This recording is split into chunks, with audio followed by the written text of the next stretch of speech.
What's going on, boys? Welcome to episode 8 of the Hut Progress series. Since last episode, a lot of changes have been made to the team. I replaced a lot of my most valuable players. The first line is still untouched, but we had some pretty interesting changes into the lineup. By the way, if you haven't done that yet, go in the store. There is a free pack on right now for the new event.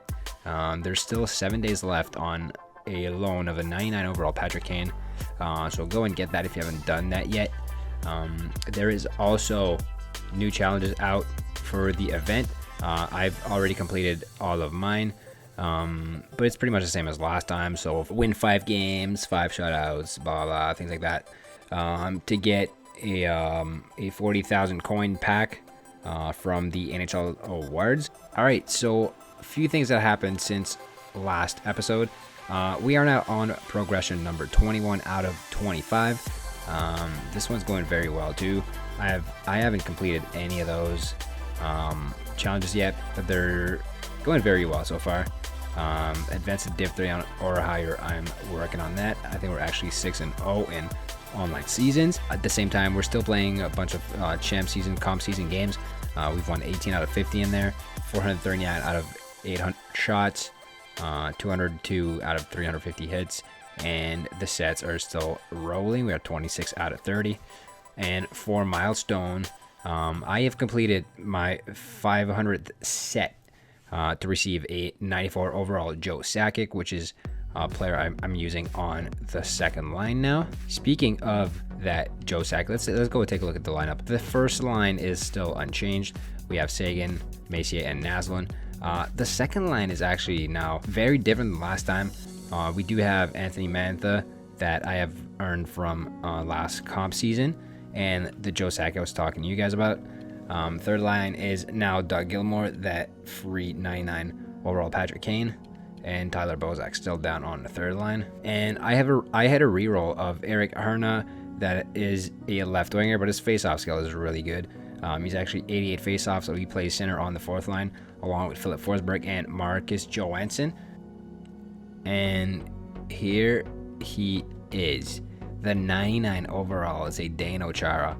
From last comp season, I had obtained 8 Extreme Stanley Cup packs, 2 Premium Stanley Cup packs, and a Mini Stanley Cup pack, from which I didn't really get any card except for 17 Stanley Cup collectible, which I sold, get up to around 620,000 coins, with which I bought Zdeno Chara. He's been an absolute beast for me. I'm loving the card. Playing on the first unit with Colton Parayko here, so 2 giant D-men on the first pairing. I also bought a 94 overall Legend Chris Pronger, and I put Mike Gardner there on the second pairing with him. Pretty solid for forward playing on defense. And we still have Pietrangelo and Gronlund playing on the third pair. As for goalies, I actually switched goalies. Now we are playing with an 86 Evo Devin Dubnyk. He has a record of 51 wins and 8 losses with an 8.12 save percentage and a 2.64 goal against average. He's an alright goaltender. Obviously 6'6" really helps in this game. Unfortunately, player overall for goalies doesn't really matter. You have to go with the bigger goalies. That's the ones who seem to stop the puck more. As for team stats now, we do have an overall record of 373, 111, and 21. So Doug Gilmour is still the number 1 point getter of the team. He's at 405 points in 444 games. Obviously being bumped down to the third line has really slowed him down. Parayko is still at a plus 287, very, very solid defensively. Marcus Naslund is now on pace to catch Doug Gilmour at one point. He's got well above a point a game with 111 goals in 168 games. Mark Macy also on the second line with him with 196 and 177. And Tyler Seguin, the left winger, with 183 and 171. As mentioned in the last episode, Philip Forsberg's production has gone down by a lot. 158 points in 206 games. Ben Smith, for a second line left winger, for a righty, he's producing a good amount of points. I personally don't like righties too much, but obviously I put all my righties on the left wing for the one-timers. But he's been getting a lot of points. So I'm pretty happy for Ben Smith. Is also a good sized player, so I really enjoy having him in my team.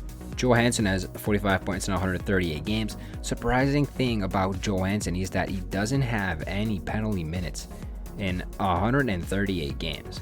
That's something that's pretty interesting. He's 96 discipline, so obviously that helps with the poke checks and not getting caught in bad situations, lift sticks, hookings, and all of that. So very surprising. He doesn't have any penalty minutes in that amount of games. Gronlund plays on the third pairing with 37 points in 75 games. Harna with almost a point a game. Keep in mind though, Harna plays on the first line in my diamond team, so that's why he's been getting a lot of points for what it appears for fourth line player. Joe Sakic on the second line with 26 points in 28 games. Patrick Kane, which I don't really like personally because he's a really small player, still very close to a point a game with 16 goals. Chris Pronger, obviously not the best point getter, but he's been pretty solid defensively for me. 18 points in 41 games, plus 19. Mantha with 17 points in 28 games. He had played on the third line a little bit before I moved Patrick Kane down to his spot. So now Mantha plays on the second line. He's going to be getting a little bit more points.